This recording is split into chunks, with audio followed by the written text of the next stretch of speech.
직장에서 일이 잘 안 되는 사람 때문에 속 터지는 경우가 많아요. 저도 그런 경험을 했고 많이 답답했죠. 그런데 그렇다고 해서 그 사람을 일부러 무시하거나 괴롭히는 건 저는 절대 하고 싶지 않았어요.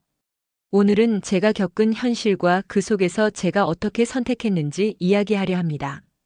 제가 일하던 병원에는 연차는 높지만 일을 잘 못하는 선배가 있었어요. 입사 1년이 지나도 실수가 줄지 않고 같은 문제가 반복되었죠. 동료들은 점점 지쳐갔고 저도 그중 하나였습니다. 속으로는 답답했지만 이상하게 그 선배를 미워할 수는 없었어요. 부탁한 일은 끝까지 하려 했고 성실한 만큼은 누구보다 돋보였거든요. 그런데 어느 순간 상황이 달라지더라고요. 차지쌤이 중심이 되어 일부 동료들과 몰래 뒷담화를 나누기 시작했어요. 또 실수했대. 도대체 언제쯤 늘까? 그 분위기 속에서 동료 중 한 명이 저에게도 말했죠. 너도 그냥 무시하고 투명인간 취급해. 근데 저는 그럴 수 없었어요. 속으로 답답한 마음은 있었지만 그 사람을 일부러 배척하고 싶지 않았거든요. 선배는 점점 위축됐습니다. 눈치를 보고 말을 아끼고 실수도 더 자주 했죠. 그럴수록 차지쌤의 말은 힘을 얻었고 결국 일이 터졌습니다. 그때 누군가 선배에게 말했어요. 이제 피해주지 말고 나가요.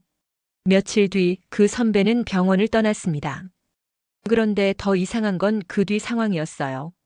무심하던 수쌤이 갑자기 태도를 바꾼 겁니다. 그동안 아무 일도 하지 않던 사람이었는데 이번엔 달랐어요. 분위기를 만든 사람들을 문제 삼기 시작했고 결국 책임은 진짜 주동자가 아닌 다른 사람에게 돌아갔습니다. 이 사건에서 보인 건 두 가지예요.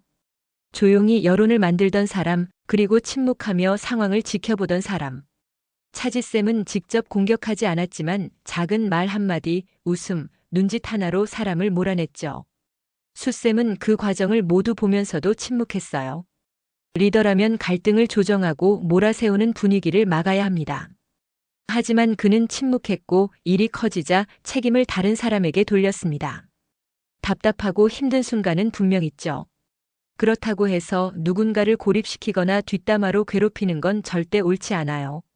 저는 그런 사람이 되고 싶지 않거든요. 제가 다른 병원으로 옮겨도 또 다른 병원으로 가도 결국 이런 분위기는 대부분 어디에나 있더라고요. 물론 없는 곳도 있겠지만요. 간호사 사회에는 태움이라는 문화가 공공연하게 존재하잖아요. 다른 분들도 비슷한 경험 많이 하셨을 거라고 생각합니다. 솔직히 말하면 이런 분위기 진절머리 나죠. 그래서 저는 그 속에서 내가 지키고 싶은 가치를 선택하려고 합니다. 일을 못하는 건 시간이 지나면 나아질 수 있어요. 하지만 사람을 무시하고 깎아내리는 태도는 시간이 지나도 바뀌지 않더라고요. 저는 그런 사람이 되고 싶지 않아요.